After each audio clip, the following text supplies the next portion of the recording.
right, welcome back to the Border Wars podcast with Episode Tom, 2. episode Hello, two, gentlemen. with Tom, Smitty, and Sawyer in the house.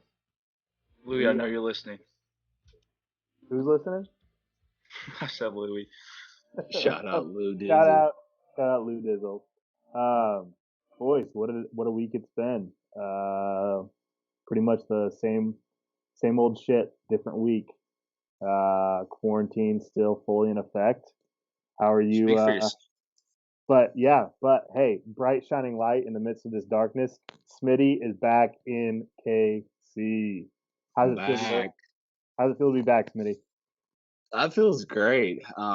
It was a easy drive. It felt really apocalyptic when you're driving down a highway and there's nobody on the road, and you've got nothing to look at but trees and wheat and corn. It's all I had to look at for about 6 hours. But I'm excited to be back home. I love KC, so it was time for me to head back. I figured, if I'm gonna sit on my ass and not do anything, I might as well be home in KC and do it. So To the Holy Land. I'm surprised they let you in city limits after what all conspired when you left, transpired. yeah, I was. That's a good point, because I was worried, like, am I gonna be able to even get in the city? Is it blocked off or like anything crazy? Yeah, We got the right. Yeah. National Guard, state police. No, sir, you can't. Mike Smithy. It's French. Don't try and dress it up, Bert. You're the sixth Mike Smith we've seen today. Yeah, sure. It's got to be like a scene from I Am Legend, driving down the road and cars everywhere, or no cars anywhere, just you in the open road. How fast did you get up to on the way back? I topped out at about 90 at one time. Like, I was lead foot. I wasn't paying attention. It's weird. Is my car is a 2015, but it doesn't have control. What is it? Cruise control. Yeah, so it's weird. I didn't notice that when I was buying the car, and until after I purchased it, and I was like, shit, dude, this thing has no cruise control. Yeah. But it's different not being able to take your foot off the gas, and I'm just flooring it while I'm just staring at cloudy skies. So, but I got up to 90. I saw maybe like 4 cops my entire time. It's about 6.5 hours. Yeah, there's a couple people pulled over, but it sounds like cops nowadays, they're not going to really care if you're going a little bit over. I think you gotta kind of have to do something major to get pulled over. Yeah. Well, we're glad to have you back. City already just feels that much better now that you're back. Yeah, first thing I did is got some Jack Stack barbecue, chowed down on that. So I'm already doing what I'm supposed to do when you're in KC. Yeah. Sorry, what about you? How's your week been? Man, it's been a lot of work. Sorry, I fucked up my Zoom view somehow, so I can only see Mike and hear Tommy. It's not bad. To fix it, but I think Tommy's more handsome, to be honest. No, it's your opinion. Just I won't disagree with that. No, it's been a lot of work and Xbox here and there, some reading. It's been interesting. I don't know. It's been whatever. Nothing too exciting to talk about. It feels to a certain extent like it's Groundhog's Day every day. Like the same thing just happens over and over.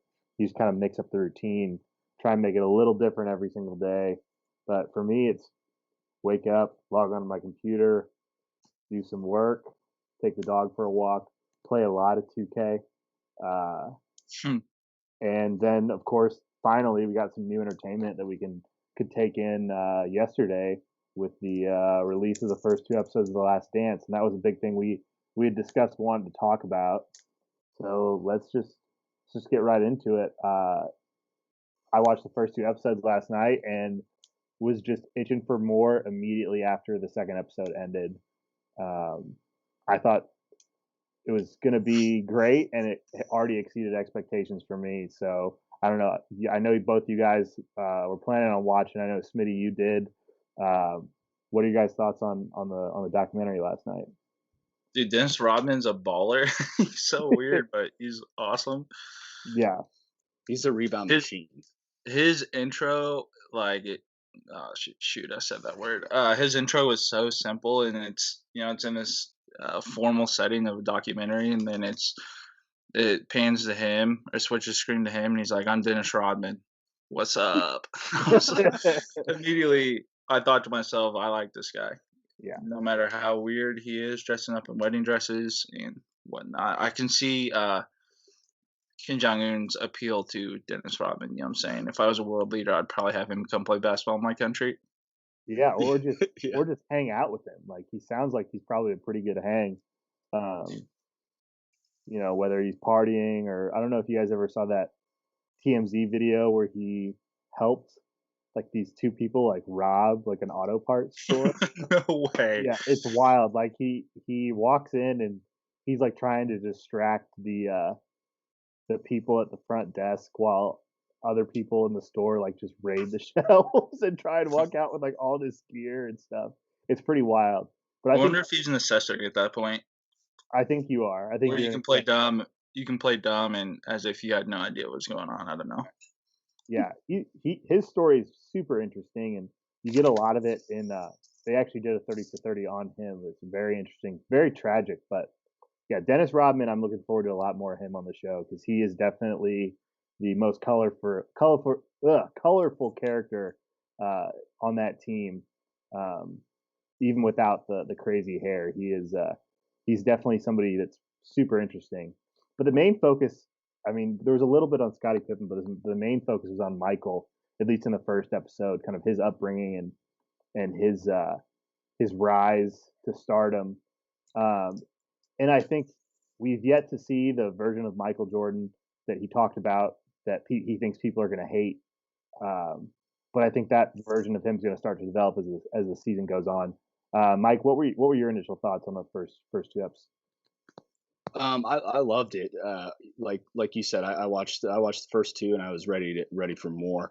I was born in '90, so when I was about 6 to 8, that's when when the Bulls were winning, their last three championships. So I don't remember it quite vividly, but I do, remember watching games with my dad. My dad was a basketball coach over at Sumner Academy for 30 years. So I grew up with basketball, being on TV, and it was always Michael Jordan. And I mean, there's posters hanging up in my wall when I was a kid, in my dad's, man cave of Michael Jordan.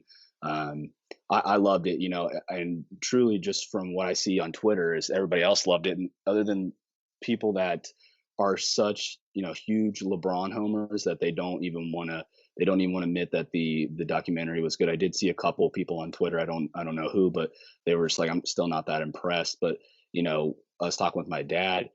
When it comes down to it, whether you like it or not, there is no LeBron without Michael Jordan. I mean, Michael Jordan really, cultivated a culture from the mid '80s to now. Yeah, It's still kind of looked at. You know, both LeBron and Kobe admit that they mimicked their game after Jordan. So, you can have this argument of LeBron and Michael, but at the end of the day, what it comes down to is there is no LeBron without Michael. yeah, and And I was just gonna say, I was expecting this documentary to be all about Michael, but it seems to be a lot of focus on that last season. Them against the higher ups, if you will. yeah. I mean, What's that that's guy's name? What's the GM's name? Jerry. Jerry. What Couldn't Jake? couldn't have been a more unfortunate looking person. No, What a nerd! full on troll. But the thing you have to give him credit for is he he he manufactured that team, that roster. He made the tough decisions, whether it was trading Charles Oakley, drafting Scottie Pippen, securing them to those long term contracts that maybe weren't necessarily great for those players long term. He engineered a great team, but again, at the end of the day, it all goes back to Michael because he was the one on the floor driving those guys to be better. And you saw it in those clips of those practices. He pushed those guys really hard. And he didn't just do that in 1997 and 98. That's the crazy thing. If you go back and read the book, there's a book that came out in 1992. It's about the 1990-1991 season, the year the Bulls won their first championship. It's called the Jordan Rules, based on the Jordan Rules that the Pistons came up with to go against him in those runs in the 80s. And Michael was a dick to his teammates. He was ruthless. He punched a teammate in the face at one point, reportedly. He would throw the ball at Bill Cartwright intentionally hard to show the coaching staff that like he has stone hands and he shouldn't be out on the floor. He bullied the younger guys. I mean, he was ruthless in that pursuit of greatness because I think he expected everyone to be on that level that he was at, and that's what I think separates him from everybody else. Is that he was so ruthless and so committed to winning and being great that he would accept nothing less from his teammates. And if he saw them as an obstacle or as a roadblock to his success, he got them the fuck out of the way as fast as possible. And that's what I think is admirable, admirable about Michael, but also is a reason why a lot of people hate him because he was a dick, and I think he will admit to you like he wanted the best out of everybody, and he settled for nothing less.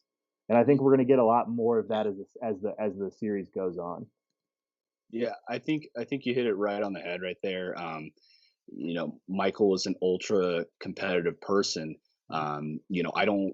We all grew up playing sports. Some of the best coaches I had were the coaches that were hardest on me. Those are the coaches that I wanted to play for as an athlete. But he did assert dominance, and he had that much confidence that he knew he could back it up. I think when someone becomes a jerk or a dick is when they are an asshole to their teammates, but they can't back it up. If Michael would have went and shot 3 for 15 and still talk shit, then yeah, fuck that guy. But he would tell you, hey, I'm gonna take it to the hole, and he would. Yeah, He commanded respect from his teammates, and at all costs. And at the end of the day, what do they have to show for it? 6 championships. So yeah, 6-0 in the finals, and that's where I get frustrated with the LeBron Michael debate. Is that Michael never lost in the finals, and it is impressive, LeBron going to 8 straight finals, but he won 3 of those, and he may have had a less of a supporting cast of characters, but Michael was the first to do it, and he'll probably be the last to see that kind of dominance at the highest level. I mean, the guy won a gold medal with the Dream Team. He won the national championship with the Tar Heels when he was a freshman, and he won 6 championships. He is an owner of a franchise, and he has an entire brand devoted to his likeness and his greatness. So I don't think you'll ever see somebody that affected the game the way that he did because at the time that he came in, yeah, you had Bird and Magic who kind of resurrected the NBA, but he resurrected that franchise. They talk about in the documentary how the Bulls were like a laughing stock in the city of Chicago. I mean, they called like the cocaine circus or whatever it was, the cocaine yeah, clown I circus, bought that. and I there was bought an that shirt. indoor soccer team that had more of a draw than the Bulls did at the time. I mean, Not soccer, surprising. yeah, soccer's great, but I mean, indoor soccer should not be drawing more fans than a professional basketball team, especially in a city that's so basketball is such a center part of the culture, like Chicago. Right. And you see all these recruits, that come out of the city of Chicago, all these guys, Anthony Davis, Derrick Rose, um, and I think a large part of why the game grew so much in Chicago is kind of a hotbed for talent now in the NBA has a lot to do with Michael Jordan, and that's even getting into things they're not even going to talk about in the documentary. He took basketball from being something that was beloved on a national level and made it global, and I don't think he gets enough credit for that. Or maybe he did, and he just doesn't anymore because people want to make that LeBron MJ argument, which I think is so stupid because they're 2 totally different types of players when you Right. think about their style and the way they help their teams. They're both winners, they're both champions, they're both the greatest to ever do it in their sport, but they're different. So it's hard to make that comparison. No, I completely agree. That is So well said. I mean, I it's think hard. It's hard for people not to compare it, though. I mean, when you see someone just dominating, how do you not bring up Jordan's name? How do you not compare the two? right. I think But it's I think it's natural. I think it's like comparing a quarterback to a wide receiver, though. I mean, they do so many different things on the field. They're so integral, they're important, but their jobs are different. And maybe there's too much of a chasm between the two because they're two different types of positions. But Michael was a shooting guard and he could play small forward, but LeBron can play four positions on the floor if you need him to. So I think to try and draw some sort of comparison, the best comparison to um, to LeBron is Magic Johnson. The best comparison to Michael, the modern day comparison would have been the late great Kobe Bryant. So Yeah.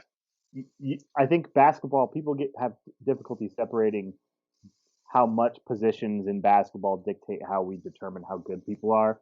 And I think when you factor that in, you actually have to look at it as a whole rather than identify, oh, this guy that played this specific position was the best at the game. That's not ever the case. And I think basketball purists know that, but these kind of casual basketball fans, the Twitter nerds or whatever, are so insistent on drilling that home. It gets really redundant. And I'm getting redundant on this point. So No, I think you hit it perfectly on the comparison, especially with Jordan and Kobe. Have you guys seen that video? It's on YouTube of Kobe and Jordan taking like the exact same shots. Yeah, It's mid-range. it's insane. Their mid-range game, the style they played from the mid-range, whether it's the face up or the back down, it's identical. The footwork is almost identical. It's crazy. Yep. So Sawyer, I'm curious as a casual it's more of a casual basketball fan, somebody who's not really into the NBA. NBA fan, big college fan, Yeah. less of an NBA fan. Were you similarly captivated though by the documentaries last night? Yeah, I think so. I watched the first episode. I would say my biggest takeaway is how it became such a movement. It became beyond a sport. Jordan would go overseas, and everyone you could see how big his influence was just over there across the world, just for being a basketball player. Everywhere he went, there's tons of people, crowds of people. People who didn't even speak English would say Michael Jordan. I love Michael Jordan. But no, I think what fascinates me is when sports become beyond the court and they become part of a culture. And to me, that is fascinating. How does that image? How do you create an image to which it affects people's daily lives from sport? And I find that really interesting, more so than the game. It's easy when you look at it. For me, it's easy on a college level to understand how it affects our daily lives because you take pride in being a legacy at a university. You take pride in that, and your sports teams reflect that. They like for instance, I feel like I grew up watching Mizzou basketball, and I feel like that shaped my mentality in sports because Mizzou in my lifetime has often been an underdog. And so in my life in sports, I always felt like an underdog was something to prove, even though that might not necessarily been the case. That was how I felt motivated. And I think that motivation can take place in other aspects of your life. And it's interesting how that Bulls being on top, influence people in Chicago and how they want to live their lives, if that makes sense. Yeah. Yeah. I real quickly before we move on, I wanted to go back to the goober, Jerry Krause. I just loved like the first clip that you see of him walking to his Lincoln or whatever out in the parking lot, and he doesn't even know which way he's going. But I wasn't really like a big hater on him. I know Tommy talked about it earlier. I get what he was trying to do. He kind of wanted towards the end, he wanted to prove that he could be a GM, a good GM without Michael Jordan. He could do, he could build a team without Michael Jordan, if you will. I think he knew he kind of got it easy with Jordan, but for him to want to build a different team, if you will, I kind of respected that a little bit. Yeah. Yeah, you see that in players all the time too. That's really interesting. Prove they can do it without the other. I mean, Kobe wanted to prove he could do it without Shaq.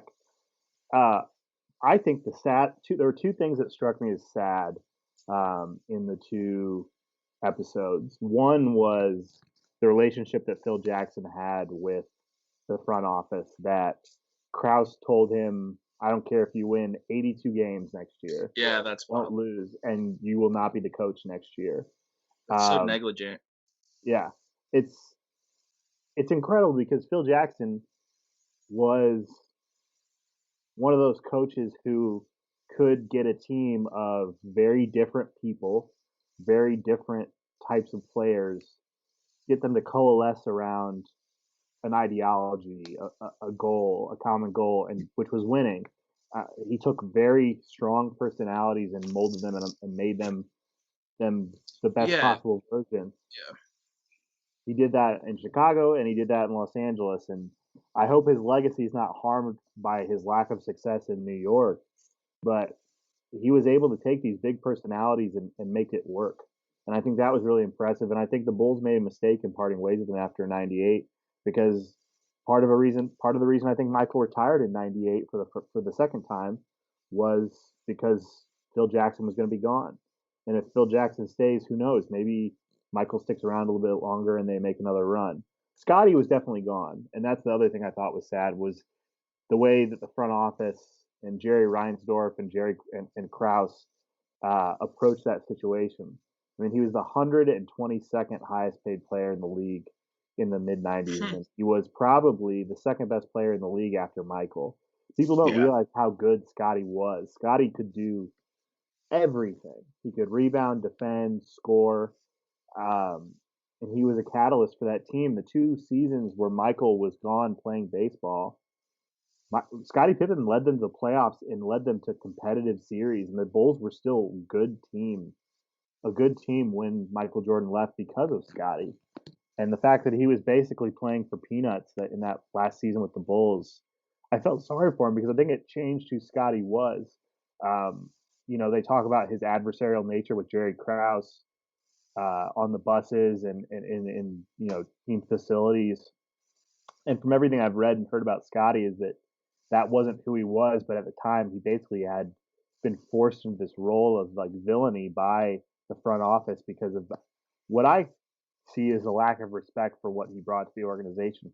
He was the sixth highest paid player on the team that year, which Yeah. is just incredible when you think about it. He's in the top 50 greatest players of all time. And so the way that relationship was, they're showing that starting to sour at that point. I found that kind of tragic as well. Yeah, I know. I completely agree. And, um, my thought process through the first 2 episodes is if, they're showing all this, I can't wait to see, 8 more and then to dive deeper into that, Yeah, especially that last season. I think it's just episode 10 is going to be wild for yeah, sure. yeah. Can't wait. All right. Well, I think we've gone about as deep as we can go on those first 2 episodes. So Oh, can Smitty, I bring up one point, Tommy? Sorry. yeah, One go thing ahead. that also, not to, you know, beat the nail on the head or whatever, however that saying goes. There's a little clip where they're talking about Phil Jackson leaving, and MJ says, I don't want to play for anyone else. I want to play for Phil. If he leaves, I leave. And not to bring up comparison, but in my mind, I was thinking, has LeBron ever said this about a coach? And I think it said a lot about Michael Jordan to be humble enough, in a sense, to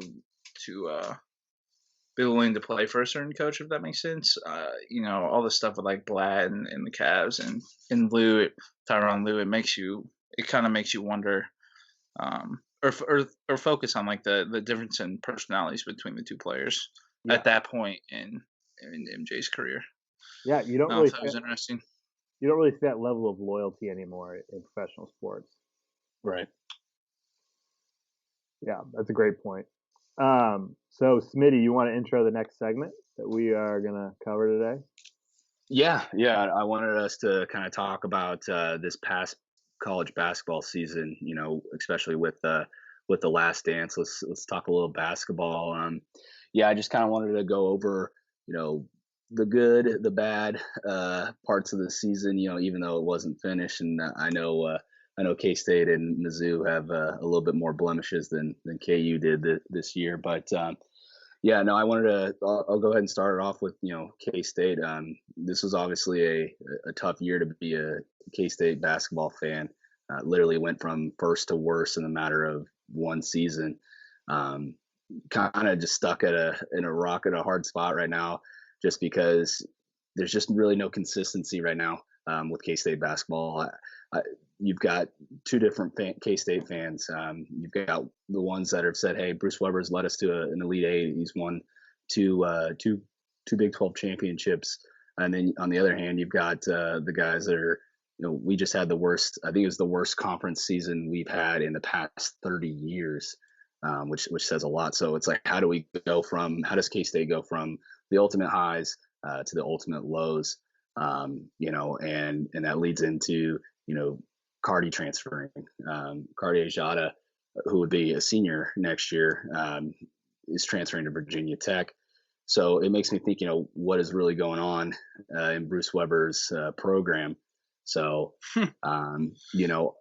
I remember the preseason rankings came out, and I think it was the coaches, the AP had K-State, I think 8th or 9th, and I laughed and said, not a freaking chance. And here I am eating crow, because we had 3 conference wins this year and dead last. So it's tough. And then to add insult to injury, Donovan Williams is a 4-star recruit. He originally committed to Nebraska. Then Hoiberg took over at Nebraska, so he decommitted and gave K-State a verbal commit.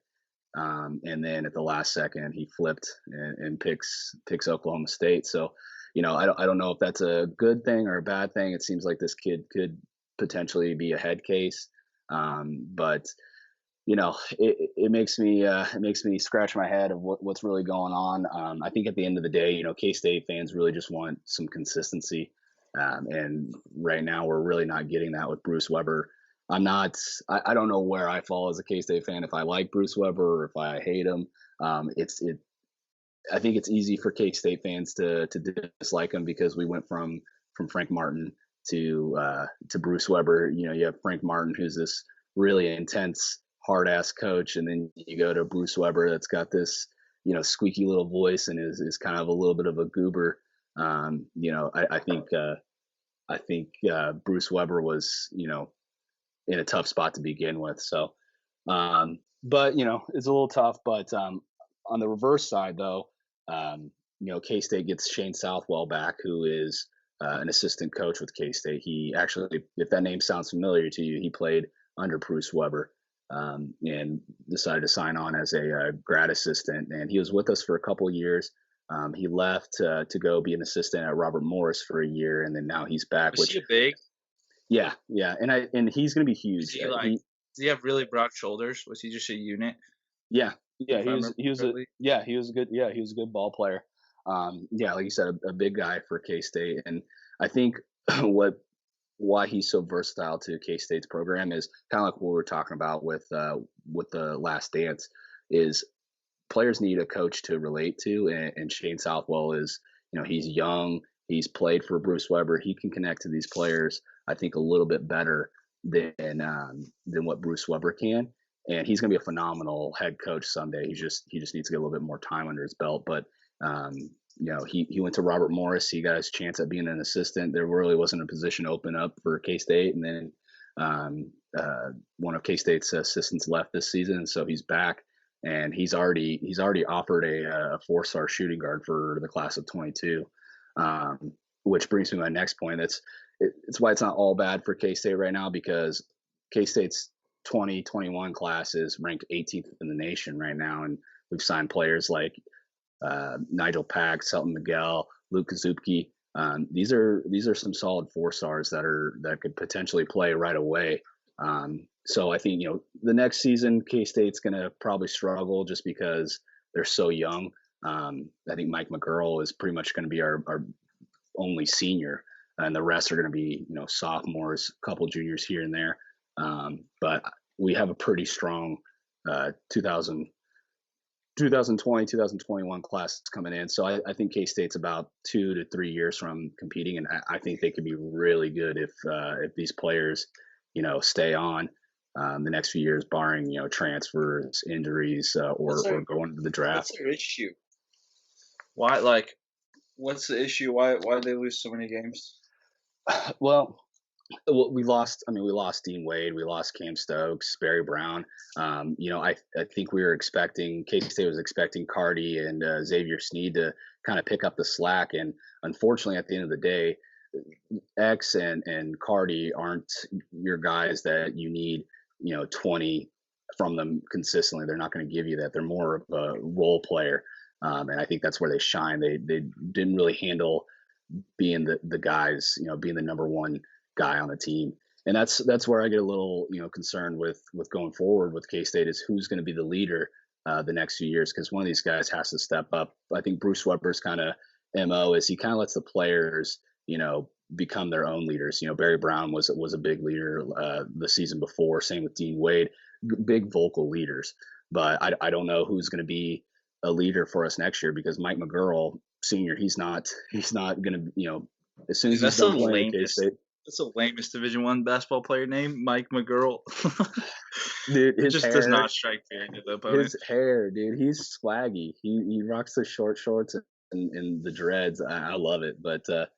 But yeah, and he's streaky. He's not a dependable number one guy. He can go off one game and then be cold the next. So, but I mean, right now it's just not the best situation for K-State basketball, but there is, light at the end of the tunnel with the recruiting class that we got coming in. And then, last thing I loved was K-State's uniforms this last season. They were absolutely fire. I think I sent you, Sawyer. I think I sent a picture of the new uniforms, and you were like, doesn't look like they changed that much, but they did do a lot of retro this year, which I was pretty happy about. So I'm always a big fan of retro, retro jerseys, no matter what team, who it is. I love retro, except for Kansas. Y'all can go suck a dick. Well, speaking of Kansas, as a Kansas fan,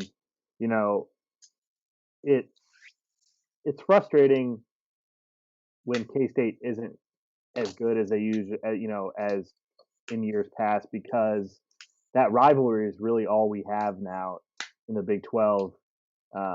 The Sunflower Showdown, whatever you want to call it, between K-State and Kansas. That's such a lame ass rivalry name, the Sunflower Showdown. Like, God, I hate it so much. But border war.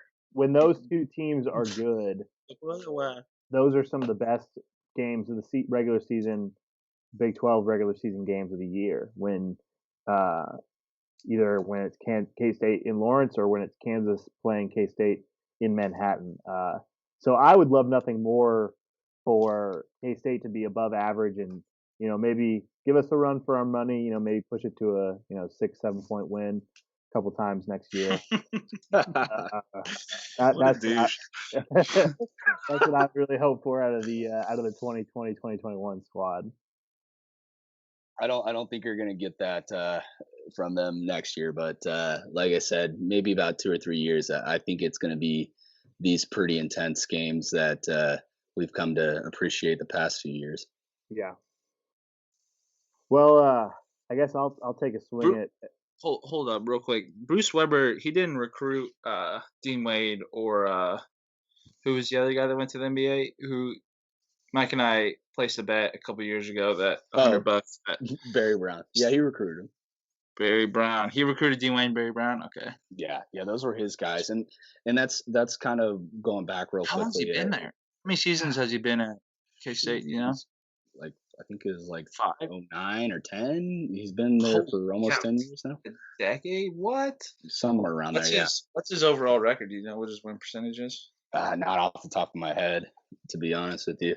I mean, it's not a bad winning percentage. I mean, he's had some rough seasons, like Marcus Foster. I don't know if you guys remember when he was at K-State. Marcus Foster and some others really just kind of turned that program upside down, because I think they were caught smoking weed or something like that, and they ended up getting kicked off the team. And Marcus Foster, you don't know half of it. Yeah, but no, he's had some tough seasons, but that's the thing. Like, I was talking with my dad, it's like he brings in some really great recruits, but where are these recruits mental aspects? How's their attitudes? Because it seems like he's had some issues with some of his players having kind of some attitude issue, if you will. I'm using that very loosely, but like, you know, I remember like Bill Snyder. Bill Snyder would recruit guys that wanted to play, that wanted to work hard and stuff, and have this chip on their shoulder.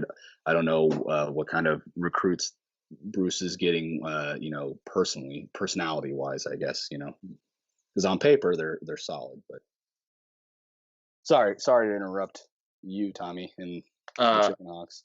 I Mike, guess I'll pick up from the Kansas perspective this season. Smitty, if you're done talking about the woeful Wildcats year. Yeah, I think I'm done. Okay. Well, I think the somberness in his voice. Yeah, I think I'm done. I think for a lot of Kansas fans, this is going to feel like a year where there was no closure. I know it's easy to hate on Kansas, as you guys as Mizzou and K-State fans, but this was one of the better teams we've had in a while, and they consistently got better as the season went on, with the leadership from Doak, obviously, Devin Dotson, Marcus Garrett, Ochai Agbaji, who kind of was in and out of a lot of games this year, but played really well. A lot of strong talent on that team.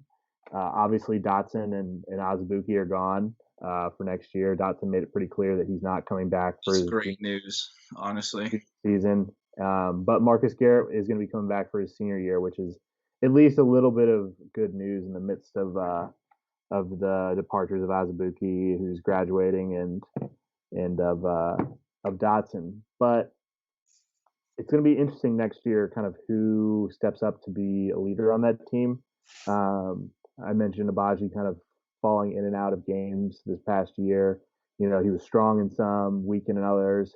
And after his freshman season, a lot of people kind of were heralding him as maybe a potential, early first round pick if he decided to declare for the draft just because of his body type, 3-and-D type of guy.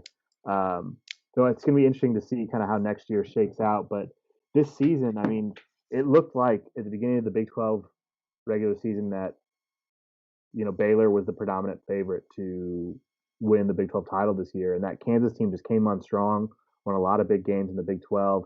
And I think we're setting up really nicely to go on a deep run in the tournament. I know this college basketball season was one where it seemed like anyone, like the field was wide open. But as a Kansas fan, we have that hubris of no one scares us. No one scared me that could presumably take down Kansas this past year. I think in terms of what Kansas could do, this was one of the first teams in a long time that wasn't one dimensional, that didn't focus on one aspect of their team to do what they needed to do to win. Doak was huge towards the end of the year, and Self kind of finally figured out how to use him effectively towards the end of the year. And I think as the season went on, you were going to see him continue to dominate and really move that offense in the right direction. Yeah. But going into what I was finishing saying, the way that Self adjusted and really we were playing our best basketball at the end of the year, and that's what you want to see. You want to see teams improving at the end of the season. And I think we were poised for a deep tournament run, and I would have bet a lot of money that we would have been the odds-on favorite to be the national champion after the way they performed at the end of the year. But we'll never know, and that's kind of the unfortunate thing about this season is that all these guys, all the work that they put in, you don't realize the grind that basically starts, in the summertime of putting in those hours in the weight room, in the gym, putting up shots, team trips to play people, just all the work that goes into that season. It's a year-long grind. Them doing their independent work outside of the mandatory team practices. Guys pour their heart and soul into it, and that holds true for guys who aren't on teams that make the tournament. They put their whole heart and soul into that, and for it to just kind of end so unceremoniously is really disappointing. But looking towards the future, I think there's still a lot of promise for the program. Obviously, Kansas, it's not rebuild, it's reload. They've got 5-star recruit Bryce Thompson coming in out of Oklahoma. who gives me a little pause in watching his film. He's a big guard. Uh, he looks really good against high school competition. He needs to add some weight to his frame, and his explosiveness is not necessarily like the kind of explosiveness I would want to see out of a 5-star recruit. He's long, he's athletic, but he's not explosive. Um, so I'm interested to see. I think it'll be a while before you see him be an impact player for the Jayhawks. But it's still promising. He's a 5-star recruit for a reason. So you hope that he pans out. But kind of the rest of the class, they got the top JUCO prospect in Tyron Grant Foster. It's always interesting to see how Bill will incorporate those JUCO transfers into the team. He hasn't had many in the past. So I think the last one I can really remember that had an impact was Mario Little. So that'll be interesting. And then we have some kind of unheralded guys, Jethro Muscadin and Latrell Jostle, who are coming in. I don't expect to see those guys be impact guys right away. The dark horse guy I'm really looking forward to, I think is going to be huge for the Jayhawks going forward and into the future, is Christian Brown. He's a kid out of Kansas City. He ended up starting 5 games towards the end of the year for the Jayhawks this year. He played in 30. Is that white boy? Yeah. Yes, his brother plays for Mizzou. Yeah. He's actually my former roommate's cousin. I've met him before. I have a feeling that he's a good kid. Yeah. I have a feeling that he will be one of the most hated players in the Big 12 as his career progresses, because he plays with a lot of swagger. He's not afraid to attack the rim. Dude, people love Lightfoot. What are you talking about? I hate not a case of man. I hate him so much. I hate Mitch Lightfoot. God's gift to earth, and he's averaging 1.2 points per game. I mean, it's way he'll more. Be back next year. He'll be back on the floor next year too for y'all to hate. But I think Christian Brown is going to be a big time guy. When I talk about there being a lack of a guy to step up next year, to kind of fill those shoes of Dotson and Azubuike, I think Brown's going to be. I think he's going to take a big leap next year and be pretty instrumental in the future of that program. So I'm excited to see it. And I'm again, it just fucking sucks the way this year ended, but really excited for what next year brings. And you heard it here first. I think Christian Brown is going to be first team All Big 12, maybe make a run at Conference Player of the Year next year. So his brother plays for Mizzou, and I always pronounce his last name Braun. I thought it was Braun. Every broadcaster, everybody here says Brown. Even though it's spelled like Braun. Yeah, it's funny. I thought my dad, he still pronounces Konzo Martin's name Kwanzo. Yeah, he's like, I don't know about these Kwanzo Martin teams.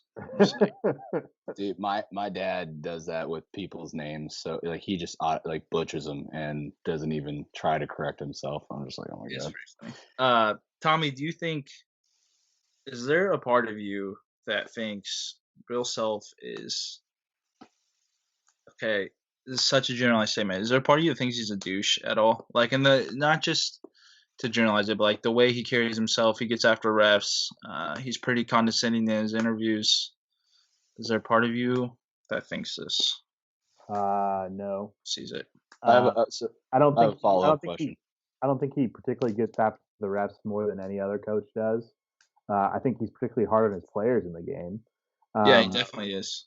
And I don't think that he is condescending or rude in his post game. I think he's a pretty affable, cordial guy for the most part. I would be interested for you to send me like video of him like being like. I think he's really smart, and I think he knows how to say things to the media. But I also think he's. Well, let's not get it twisted. He's no Greg Popovich or Bill Belichick. He's not up there like not like purposefully not answering questions. Yeah, well, yeah. I mean, yeah. The thing about being a college basketball coach, and whether it's Bill Self, whether it's Mike Krzyzewski, whether it's Tom Izzo, John Calipari, those big guys, the big names, you got to be able to schmooze and put spin on stuff. And you got to be a little bit of a greaseball, and maybe that makes him a douche. But I think he's pretty I'm not like saying he's a douche. I'm just saying some of his tendencies come off that way, in my opinion. But I mean, I'm biased as a Mizzou fan, obviously. I think you got to be a certain way to be that successful. I mean, Calipari's not necessarily the most likable guy for people outside of that fan base, but people within that fan base, they love him. And I Yeah, think I if you think see that yeah, human side of coaches and you understand that part of the job is having that kind of personality, I kind of let it slide. yeah. I mean, think you can make the argument at that level. I mean, top percentage, 10% of Division I coaches, you've got to have this mentality of you're going to do what it takes to win, as much so as like a player, and whether that's on the court or off the court, finding out what you can get away with and what you can't. I think that's a big part of that industry, Yeah. and it speaks to those people. I mean, who knows? Who knows what's really going on? We don't. We can only speculate. How much time do you think Bill Self has at KU? It's still up in the That's a air. I good think it's question. totally dependent on what happens with the probe or what happened with the probe and what happens with the appeal to the NCAA investigation and those charges. I think Bill's the kind of guy that would see it through. And I have some people that I know that are within the athletic department or know people within the athletic department that their general sense is that if there were going to be any sort of postseason ban, sanctions that come down, that Self would stay with the program through the duration of the sanctions and then would leave once the sanctions are over. He has a close relationship with R.C. Buford in San Antonio. Greg Popovich is getting old. I think that Self has always quietly had interest in going to the NBA. They tapped him for a little while for that Thunder job before Billy Donovan took it. I think the most likely scenario is that he's in Kansas for 3 or 4 more seasons, and then he leaves for a professional job. But that's just the way I see it. Then it's interesting who would take over, but that's where I see the Bill Self era at Kansas kind of playing out the rest of the way. Yeah, I was curious because I mean his time is got to be coming up. I mean, Yeah. And I just wanted to see how you felt. Yeah. And I mean, do you guys think you'll be all right without him? I mean, you go Yeah. from Roy Williams to it's KU, so it's a blue blood, so they can get anybody. Is there any specific person? Let's say Bill Self left today. Who would you want to be the next head coach at KU? Well, that's tough because I would want somebody who's young, but at the same time, I would want somebody with familiarity of the program. If I wanted a coach to take over this present team as it's currently constructed and go forward, I'd probably take Mark Turgeon at Maryland. He played at Kansas. He coached at Kansas. He's familiar with the program. That would probably be my number one choice right now. Long term, there's a lot of names out there. I'd actually have to do some digging and look at some guys at those smaller mid-major schools and see who I think would be a good fit. Who I think Butler's coach would be good at KU. Honestly, I'm not too familiar with that coach. But Sawyer, let's kick it over to you to talk about Mizzou's season. Did they have one? The Mizzou 2020 State of the Address. Hey, it was better than K-State's, but given the years prior, goodness gracious, not saying much.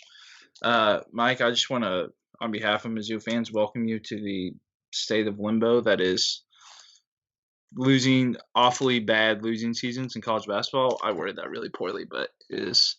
It's tough, man. We've only had one so far, so don't get too ahead of yourself. I mean, it was glamorous. Dude, it's one of those things like where to start. I'd say the most difficult part about Mizzou basketball right now is I enjoy Konzo for what he stands for and what he believes in.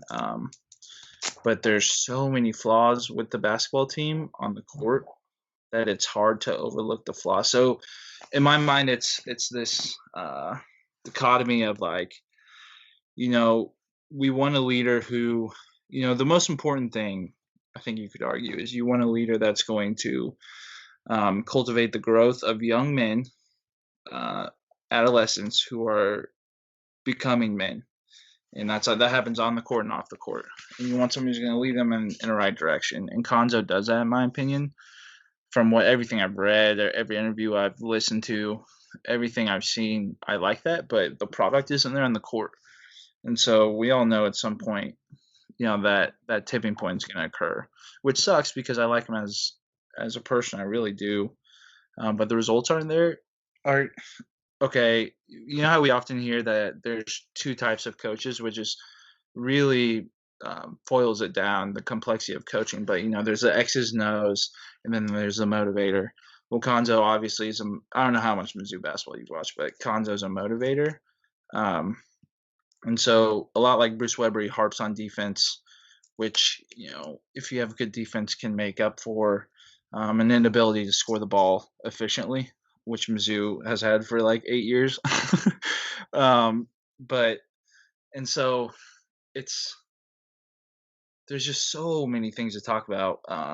For example, I think maybe it's because during my years of most easily being influenced, Mike Anderson was the head coach, and we would run and gun. It was 40 fast minutes of basketball, and in my life and my understanding of basketball, that was what was most effective for Mizzou. So I'd love to see Konzo with our athletes push the ball, push up the court. But instead, what we do is we play the slow-paced half-court offense where we try and be like Virginia, except we don't space well. We have one person, Xavier Pinson, on the ball who can beat a defender and create. So it's really frustrating to watch. We have tons of needless turnovers. We often we'll run 4 on the perimeter and a big down low, and then the big will come up to right below the 3-point arc and try and set a screen. But oftentimes it's ineffective, and then we're not using space well, and that's a big part in sport like football, soccer, and basketball. And my belief is that a huge theory in those sports is how you utilize space and how you create it, right? You want to get the defense confused and in situations where they're uncomfortable, and you do that by creating space and taking space that's not there and making space. Like when a big comes, you see in Kansas all the time when deception, when their 4 will come up, or maybe their 5 will come up and set a screen, backdoor, or a very obvious screen, and then you have someone running around into the space that's just created in the lane, and they throw a lob dunk, alley-oop, always off an inbounds play. But Konzo's not next to those guys, and it's really frustrating to watch as a fan. We probably score on 30% of inbounds plays, and that might be generous.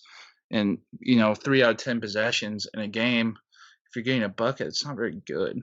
It's not going to win you many games. It's just not very fun to watch. Do you see change with the head coaching position happening sooner than later? Do you think his leash It's is so as short tough as because the season? we've been through, Frank Haith, who actually, if you look back at it, he had a really nice record at Mizzou. Yeah, but he's But actually I don't like Frank Haith, but I'm just saying, we've been through Frank Haith, Kim Anderson, Konzo, and it's, am I ready to repeat this process of creating this false hope in a new coach, and then, well, let's wait till he gets his players. But it's, the rebuilding, the term I hate, let's rebuild for another 3 years. But what can you do? Listen, with I give him a little bit of credit because he brought in a good recruiting class his first year, and with his best player out, we made the tournament. I mean, albeit as 11 seed, I believe we were the 11 seed. We played the number 7 Florida State, but we made the tournament, something we hadn't done 5 or 6 years, but it's been a slow decline. The year after, we lost Jonte Porter, which is also, that's 2 years in a row. You lose your best player. It's tough to rebound. And this is a hot take. When I watched Jonte play, and maybe I saw a lot more of him playing than Michael, I thought he would have a really good NBA career. I thought he'd be better than Michael Porter. But I mean, the most I saw of Michael Porter, basically high school highlights, and Jonte tore his ACL twice, which is really unfortunate for him. But what'd you ask me? I was asking you how much time you think he has, Shit. and I think there's something to be said about bad luck playing a factor into the lack of success that Konzo has had. But at the same time, if you're relying on the strength of two brothers to, All right, I'm back. I hear you. I lost connection for a second. if you're Um, relying on the strength of two brothers to lift up your basketball program, it has to be a holistic approach. And well, I'm it not. wasn't just them too. I mean, they're coupled in a really nice recruiting class with Jeremiah Tillman, Blake Harris had promise. Those two. We already had Kevin Purrier. We brought in Cassius Robertson the year after, who's really solid. Or maybe it was that same season. Yeah. So I would think with all that talent that I would have to presume the leash is pretty short on Martin's tenure there. Yeah, it's like we just throw a dart at the schedule and we're like, we're gonna win that game, and that's the one we choose to play well. Like this last season, I think first game of the season we lost to Xavier in OT when they were ranked 15th away, and then we beat Illinois, who's had a really good 2019, 2020, and then we whoop Florida by 15, 16 points.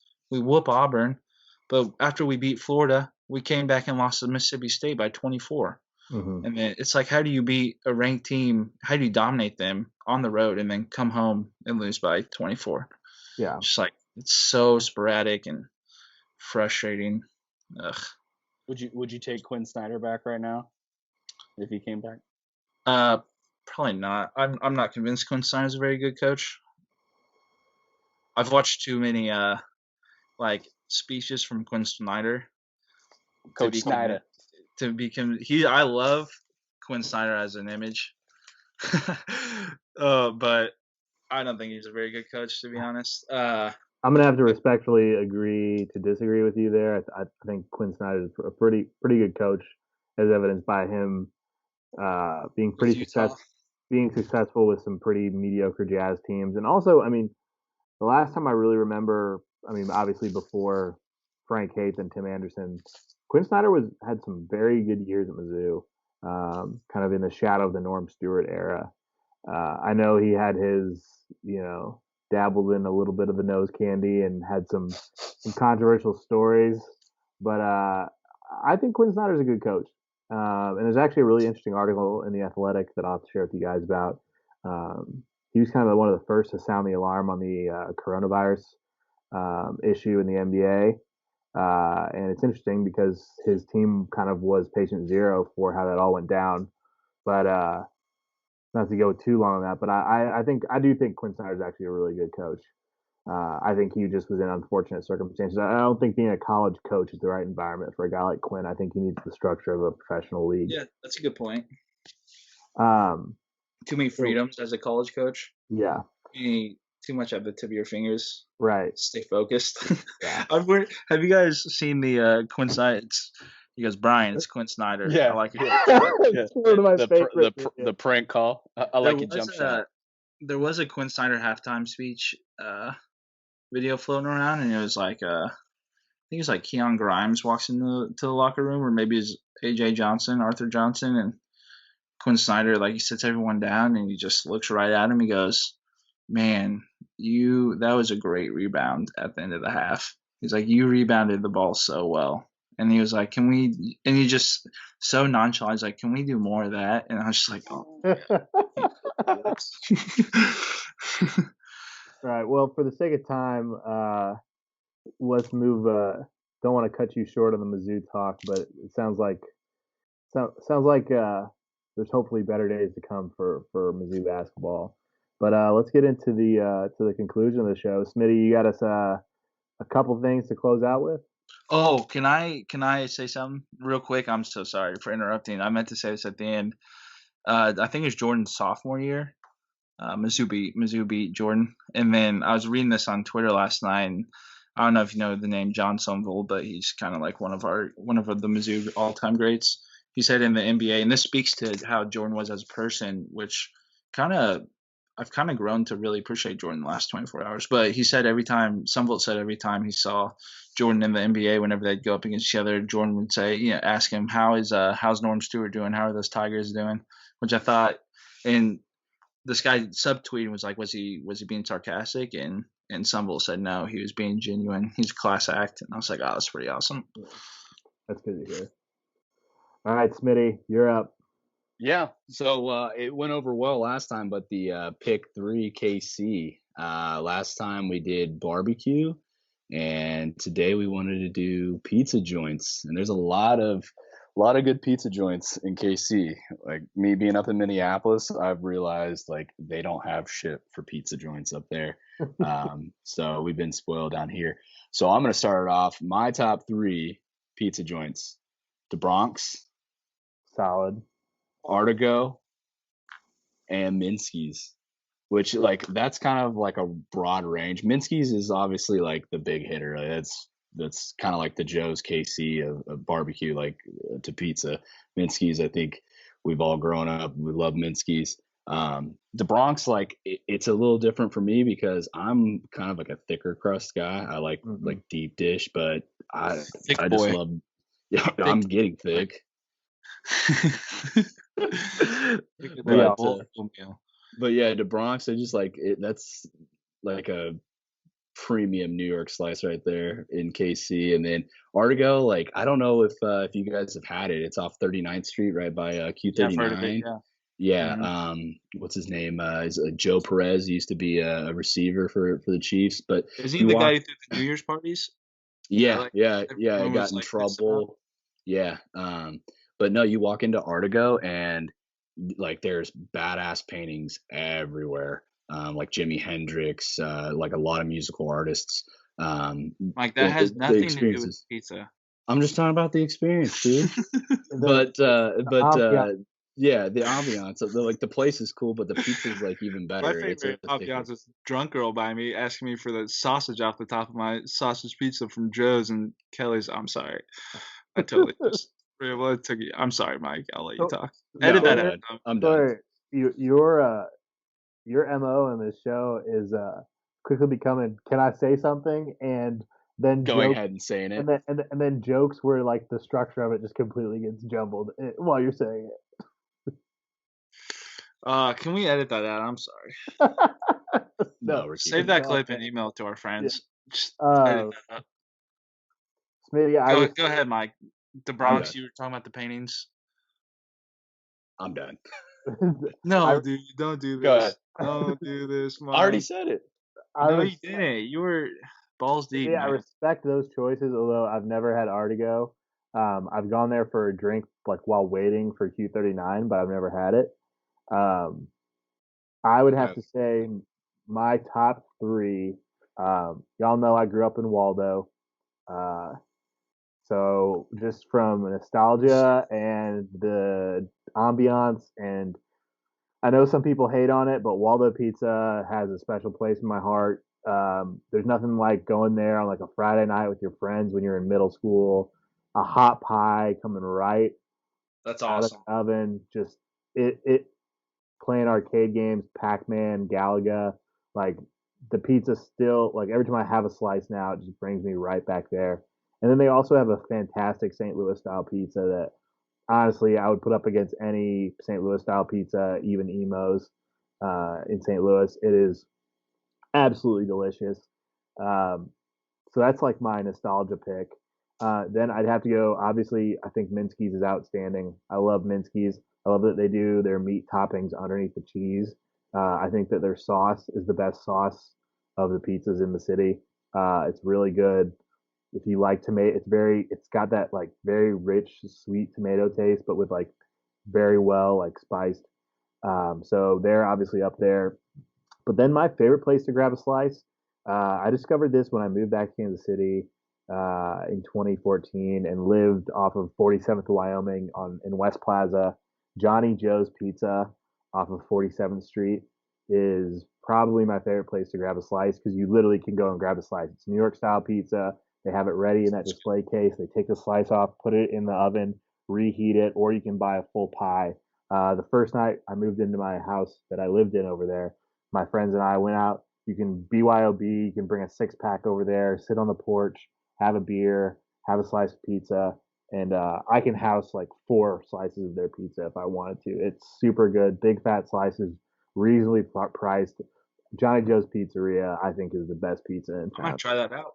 It's funny that you say that because I used to live off of like right off the plaza, like on 45th and Mercier, and I went to Johnny Joe's I think like a couple times, and did what you did, like would grab a slice and just sit out on the patio, and that was shoot 6 years ago I think now, and I don't remember it like being anything amazing, but I'm not saying it isn't. I need to go back there and give it another try. For sure, but while you're in yeah. town, we'll all go. Yeah, let's Yeah, do let's it. do it. Let's do it. Hell yeah! All right, so to close out, what are your top two? Guys, I'm sorry. When I get an idea, it, like bottles up inside me, and I like have to blare it out. So I apologize for speaking over you guys if I ever do that or cutting you off. It's a character flaw I've been working on for 27 years. All right.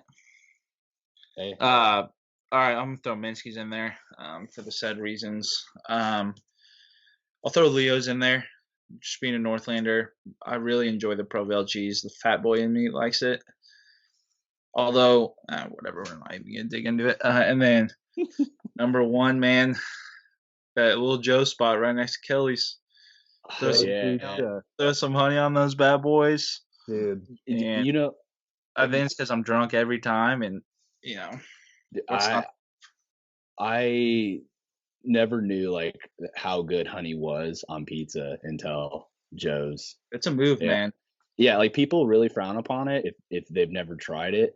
But I guess to me, it depends on what you get. If you get cheese pizza, I wouldn't throw fucking honey on that. But like if you get something like pepperoni, like a salty, like greasy pepperoni or sausage, something that's got a little bit of like a salt kick to it, mixed with that sweetness of the honey.